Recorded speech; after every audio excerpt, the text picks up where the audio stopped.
দেখুন বন্ধুরা, গরম ভাত, শুকনো লঙ্কা একটা ভাজা নিয়েছি, আর চিংড়ি মাছ দিয়ে বাঁধাকপি মটরশুঁটি দিয়ে তরকারি করেছি এই যে, আর রাই শাক ভাজা, পেঁয়াজ রসুন দিয়ে পাঁচফোড়ন দিয়ে ভাজা করেছি এই যে, আর এই চিংড়ি মাছ ভাজা একটু নেব,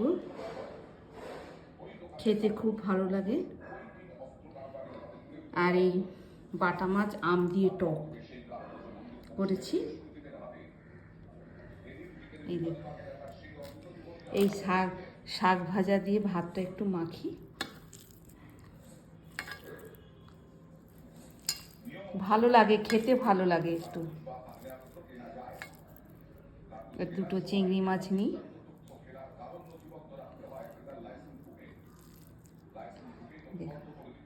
দেখুন খেতেও একটু ভালো লাগে। আর এই চিংড়ি মাছ দিয়ে বাঁধাকপি মটরশুঁটি দিয়ে তরকারি করেছি।